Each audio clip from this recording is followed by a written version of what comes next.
Hello दोस्तों, Brajesh Chandra learning channel में आपका स्वागत है। दोस्तों, मध्यकालीन भारतीय इतिहास पर मैं अपनी अगली प्रस्तुति के साथ आपके समक्ष उपस्थित हूँ। प्रस्तुत वीडियो में हम लोग मुगल भूराजस्व प्रणाली एवं इसके मुख्य अभिलक्षणों पर चर्चा करेंगे।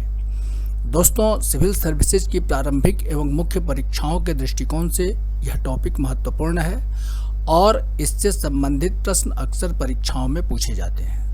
तो आइए इन्हें देखते हैं। दोस्तों, जैसा कि आप सबों को पता है कि भूराजस्व जो था वह मुगलों की आय का प्रमुख स्रोत था। इसके निर्धारण एवं वसूली के लिए बाबर एवं हुमायूं के समय कोई निश्चित व्यवस्था लागू नहीं की गई थी, क्योंकि इन दोनों के समय अभी मुगल जो है भारतवर्ष में अपना पैर जमा रहे थे। आधारशिला मुगल साम्राज्य की मजबूत की जा रही थी। लेकिन अकबर के काल में जब इसमें अस्थायित्व आया मुगल साम्राज्य के भारतवर्ष में, तो अकबर ने इस दिशा में महत्वपूर्ण प्रयास किए। तो अकबर द्वारा लागू की गई भूराजस्व व्यवस्था के प्रमुख अभिलक्षणों पर प्रस्तुत वीडियो में हम लोग चर्चा करेंगे। इसके अंतर्गत हम लोग भूराजस्व की विभिन्न प्रणालियों को देखेंगे। भूराजस्व की दरें, इस पर चर्चा की जाएगी। लगान वसूली का माध्यम क्या था, इसे देखेंगे। भूराजस्व प्रशासन से जुड़े अधिकारी वर्ग जो थे, उन पर चर्चा की जाएगी। भूराजस्व व्यवस्था में जमींदारों की क्या भूमिका थी, इसे देखा जाएगा। इजारा व्यवस्था इसमें जब लागू की गई कैसे हुई, इसे देखेंगे। और इस भूराजस्व प्रणाली के अन्य अभिलक्षणों पर हम लोग प्रस्तुत वीडियो में चर्चा करेंगे। तो आइए इन्हें देखते हैं। सबसे पहले भूराजस्व की विभिन्न प्रणालियां जो मुगल साम्राज्य में प्रचलित थी, उन्हें देखते हैं। तो संपूर्ण मुगल साम्राज्य में मुख्यतः 3 प्रकार की भूराजस्व प्रणालियां प्रचलित थीं। पहला जाप्ता व्यवस्था, दूसरा गल्ला बख्शी, तीसरा कनकूत और चौथा नक्श। जाप्ता व्यवस्था जो था, यह मुगल साम्राज्य में सर्वाधिक महत्वपूर्ण भूराजस्व प्रणाली थी। जाप्ता, जिसे अकबर ने शेर शाह से थोड़े बहुत परिवर्तनों के साथ अपनाया था। इसे दहसाला प्रबंध भी कहा जाता है। जो राजा टोडरमल थे, उनके द्वारा वस्तुतः इसे लागू किया गया था। तो जाप्ता व्यवस्था को ही दहसाला प्रबंध भी कहा गया है। इसके अंतर्गत भूमि की पैमाइश की जाती थी और अनाज की किस्म के आधार पर नगद लगान का निर्धारण किया जाता था। यह इसकी महत्वपूर्ण विशेषताएं हैं कि भूमि की पैमाइश करके और अनाज की किस्म, कौन सा अनाज बोया जा रहा है, उसके आधार पर नगद लगान का निर्धारण किया जाता था जाप्ता व्यवस्था के अंतर्गत। इस व्यवस्था के अंतर्गत सर्वप्रथम खेती की बारंबारता के आधार पर, अर्थात किसी खेत में कितनी बार कृषि की जा रही है वर्ष में, तो उसके आधार पर कृषि की बारंबारता, खेती की बारंबारता के आधार पर भूमि को 4 वर्गों में बांटा जाता था। पहला पोजल, वैसी खेती की भूमि, खेतिहर भूमि जिसमें प्रति वर्ष खेती होती थी, उसे पोजल कहा जाता था।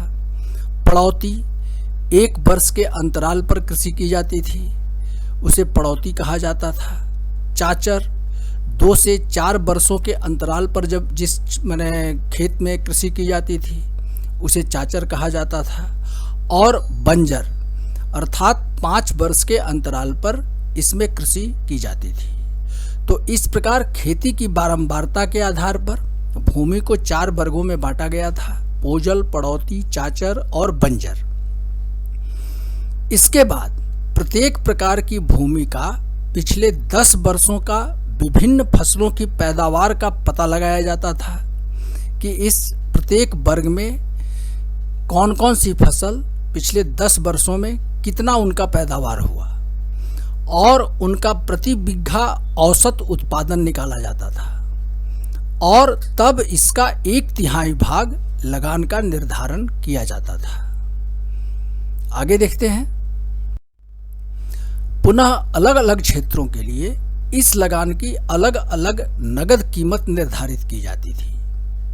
नगद कीमत निर्धारण के लिए संपूर्ण क्षेत्र को दस्तूरों अर्थात प्रशासनिक इकाइयों में बांटा जाता था तथा प्रत्येक में विभिन्न फसलों के पिछले 10 वर्षों की कीमत का औसत निकालकर लगान की नगद कीमत निर्धारित की जाती थी। यह एक महत्वपूर्ण व्यवस्था थी। लगान की जो यह कीमत थी सामान्यतः अगले 10 वर्षों के लिए निर्धारित की जाती थी। हालांकि कुछ विद्वानों की मान्यता है कि इसे सदा के लिए निश्चित कर दिया गया था। तो चूंकि 10 वर्षों के लिए यह व्यवस्था निर्धारित थी, इसीलिए इसे 10 साला प्रबंध भी कहा गया है। आगे बढ़ते हैं। अब शेर शाह की भूराजस्व प्रणाली से अकबर की भूराजस्व प्रणाली किस प्रकार भिन्न थी, इस पर भी एक नज़र डालते हैं। तो शेर शाह की भूराजस्व प्रणाली से जाब्ता प्रणाली इस रूप में भिन्न थी कि उसने लगान एवं इसकी कीमत का निर्धारण प्रति वर्ष किया था शेर शाह ने, जिससे सरकार एवं कृषकों को काफी असुविधा होती थी। दूसरा कि शेर शाह से भिन्न अकबर ने रस्सी के स्थान पर लोहे की पत्तियों से जुड़े जरीबों का प्रयोग भूमि की पैमाइश के लिए किया था। यह एक अन्य महत्वपूर्ण तथ्य है। जाब्ता व्यवस्था में क्षेत्रफल की इकाई बिघे को बनाया गया था, जिसमें 3600 वर्ग गज होते थे, अर्थात 1 बीघा मतलब 3600 वर्ग गज भूमि। बाद में सिकंदरी गज के स्थान पर लगान वसूली के लिए इलाही गज चलाया अकबर ने और सौर पंचांग पर आधारित इलाही संवत की शुरुआत की अकबर के द्वारा की गई थी।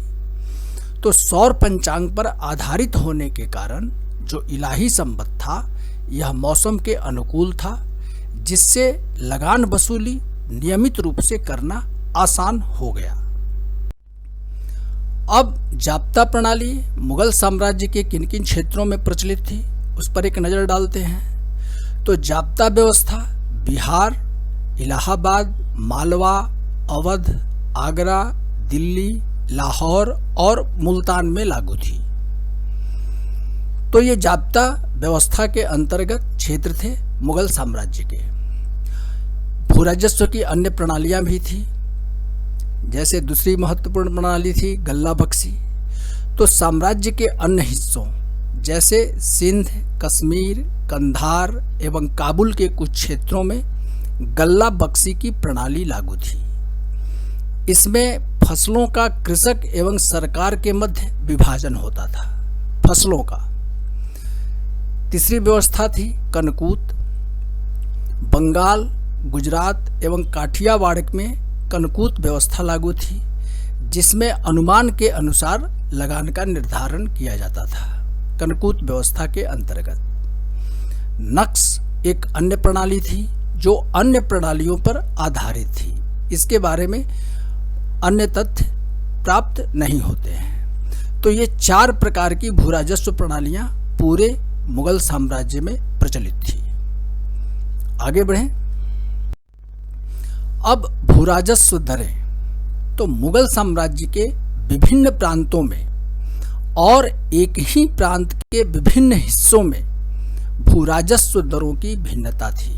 यह एक महत्वपूर्ण तथ्य है कि विभिन्न प्रांतों में अलग अलग थी और एक ही प्रांत के विभिन्न हिस्सों में माने भूमि की किस्म के आधार पर लगान की दरें जो थी, भूराजस्व दरें, वो अलग अलग होती थी। सामान्यतः यह 1/3 से आधा 50% के मध्य होती थी। कहीं कहीं इसके 2/3, 2/5, 3/4 होने की बात भी पता चलती है। राजस्थान में जाति एवं वर्ग के आधार पर भूराजस्व निर्धारण का प्रमाण मिलता है। यह एक महत्वपूर्ण तथ्य है। अब लगान वसूली का माध्यम क्या था? तो लगान वसूली नगद एवं अनाज दोनों रूपों में होती थी। जाब्ता व्यवस्था में जैसा कि हम लोगों ने पहले देखा, लगान नगद वसूला जाता था, जबकि अन्य व्यवस्थाओं में फसलों एवं अनाजों को नगद रूप में बदला जा सकता था। आगे बढ़ते हैं। अब भूराजस्व प्रशासन से जुड़े अधिकारी वर्ग को देखते हैं। तो मुगल काल में राजस्व प्रशासन की दृष्टि से दो प्रकार की भूमि थी, इस तथ्य से भी आप परिचित हैं। पहला जो क्षेत्र था वह खालसा क्षेत्र कहलाता था, और दूसरी प्रकार की जो भूमि थी जो जागीर के रूप में जागीरदारों को दी जाती थी, जागीरदारी क्षेत्र की भूमि थी। तो खालसा भूमि का राजस्व शाही अधिकारियों एवं कर्मचारियों के द्वारा वसूला जाता था, जबकि जागीर क्षेत्रों का राजस्व जागीरदारों द्वारा नियुक्त अधिकारी यह कार्य करते थे जागीरदारी क्षेत्र में। परंतु राजस्व वसूली में मदद करने एवं कृषकों का शोषण रोकने के लिए इसमें केंद्रीय अधिकारी हस्तक्षेप कर सकते थे जागीरदारी क्षेत्रों से राजस्व की वसूली में। दूसरा महत्वपूर्ण अभिलक्षण देखें कि खालसा एवं जागीर दोनों ही प्रकार के क्षेत्रों में कुछ वंशानुगत कर्मचारी थे, जैसे परगना स्तर पर कानूनगो तथा ग्रामीण स्तर पर मुकद्दम एवं पटवारी की राजस्व प्रशासन में महत्वपूर्ण भूमिका थी। कानूनगो को अकबर ने वेतन प्रदान कर शाही कर्मचारी बना दिया था। यह एक महत्वपूर्ण तथ्य है, जो कि वंशानुगत अधिकारी होता था। आगे बढ़ें। ये जो वंशानुगत स्थानीय कर्मचारी जो होते थे, ये राजस्व संबंधी आंकड़ों एवं स्थानीय परंपराओं का ज्ञान रखते थे तथा शाही कर्मचारियों को सहयोग देते थे। यह एक महत्वपूर्ण तथ्य है। अकबर ने इस प्रथा को जारी रखा, यह सदियों से यह प्रथा चली आ रही थी। इसके बदले इन वंशानुगत राजस्व कर्मचारियों को राजस्व का एक निश्चित हिस्सा प्राप्त होता था। शाही कर्मचारियों में परगना स्तर पर आमिल तथा सरकार के स्तर पर अमलगुजार, ये दो प्रमुख अधिकारी होते थे। अमलगुजार प्रांतीय दीवान से तथा केंद्रीय वजीर से संबद्ध थे। जाब्ता प्रणाली वाले क्षेत्र में अकबर ने करोड़ी संज्ञक राजस्व अधिकारी की नियुक्ति की थी। यह एक महत्वपूर्ण तथ्य है। बाद में शाहजहां ने जब अमीन संज्ञक अधिकारी को नियुक्त किया, तो उसके बाद जो करोड़ी था अकबर के द्वारा नियुक्त अधिकारी, इसका कार्य अमीन द्वारा निर्धारित लगान को वसूलने तक ही सीमित हो गया। आगे बढ़ें। इसके अतिरिक्त फोतेदार अर्थात कोषपाल, कारकून अर्थात लेखपाल, चौधरी सरकार द्वारा नियुक्त राजस्व संग्राहक यह होता था चौधरी, जमींदार एवं तकावी ऋण के वितरण का माध्यम जो अकबर था चौधरी के माध्यम से करता था। अर्थात जब सरकार से तकावी ऋण कृषकों को दी जाती थी, तो वह चौधरी जो संज्ञक अधिकारी था उसी के माध्यम से इसका वितरण किया जाता था। यह भी एक महत्वपूर्ण तथ्य है। ये अन्य कर्मचारी थे राजस्व प्रशासन से जुड़े हुए। वाक्यानवीस एवं सवानीह निगार, ये दो अन्य प्रमुख अधिकारी थे। ये क्षेत्र विशेष की दमनात्मक कार्यवाहियों की सूचना केंद्र तक पहुंचाते थे। अर्थात जब जागीरदार कृषकों का शोषण कर रहे होते थे, तो वाक्यानवीस और सावानीह निगार ये कृषकों की दमनात्मक कार्यवाहियों की सूचना केंद्र तक पहुंचाते थे। तो भूराजस्व प्रशासन से जुड़े हुए ये कुछ प्रमुख अधिकारी हैं। आगे बढ़ें। अब जमींदार जो थे वह भूराजस्व व्यवस्था जो थी उसमें इनकी प्रमुख भूमिका थी। आइए इस पर भी चर्चा कर लें। वैसे जमींदारों से संबंधित एक अध्ययन सामग्री मैं अलग से आपके समक्ष प्रस्तुत करूंगा। तो जमींदार मुगलकालीन भूराजस्व व्यवस्था के महत्वपूर्ण स्तंभ थे। ये निश्चित भूभाग के वंशानुगत राजस्व सहभाजक थे। आप यहाँ इसे गौर से देखें। जिनकी मांग जो थी वह राज्य के साथ साथ चलती थी। अर्थात भूराजस्व में जमींदारों की एक हिस्सेदारी थी और राज्य की जो मांग थी भूराजस्व की, उसके समानांतर इनकी मांग भी चलती थी। इनके क्षेत्र से राजस्व वसूली के एवज में इन्हें नानकर और मालिकाना, ये दो प्रकार की आय प्राप्त होती थी। नानकर जब तब प्राप्त होता था जब जमींदार स्वयं ही राजस्व वसूल कर राज्य को देते थे, तब उसमें से एक नानकर जो है सो जमींदारों को प्राप्त होता था। और जब राज स्वयं उनके क्षेत्रों से राजस्व वसूलता था तो ऐसी स्थिति में उन्हें मालिकाना संज्ञक कर इनको प्राप्त होता था। वैसे जमींदार अपने क्षेत्र से विभिन्न प्रकार के उपकर भी कृषकों से प्राप्त करते थे। आगे बढ़े। अब इजारा व्यवस्था। तो मुगलों ने नियमतः भूराजस्व की वसूली हेतु इजारा व्यवस्था को नहीं अपनाया था, लेकिन व्यवहारिक रूप में यह प्रथा जागीर वाले क्षेत्रों में लागू थी। इसके अंतर्गत जागीरदार जो था अपना राजस्व अधिकार नीलामी में एक बड़ी राशि लेकर के बेच देता था किसी व्यक्ति को। सामान्यतः वो सैनिक ही होते थे, और ये सैनिक या जिसको जो है सो जागीर राजस्व अधिकार बेचा गया था वे कृषकों से लगान वसूलते थे, और ऐसे इस क्रम में वे कृषकों से अपना हिस्सा भी वसूलने लगे। शाहजहां तथा औरंगजेब के काल में यह प्रथा संपूर्ण क्षेत्र में प्रचलित हो गई थी। आगे बढ़ें। अब भूराजस्व प्रशासन के जो अन्य महत्वपूर्ण अभिलक्षण हैं उन पर एक नजर डालते हैं। तो अकबर ने कृषकों से प्रत्यक्ष संबंध स्थापित किया था। उन्हें पट्टे प्रदान किए जाते थे जिसमें उनकी भूमि का विवरण तथा लगान दरों का उल्लेख होता था। किसानों से कबूलियतें प्राप्त की जाती थी जिसमें लगान देनदारियों की स्वीकृति होती थी, अर्थात कृषक लगान देंगे यह लिखित रूप में वो लिख करके सरकार को देते थे। बंजर भूमि पर रियायत दर से लगान लिया जाता था। जाब्ता क्षेत्रों में नाबूद क्षेत्र को, अर्थात जो क्षेत्र बोया नहीं गया हो, उसको लगान हेतु शामिल नहीं किया जाता था।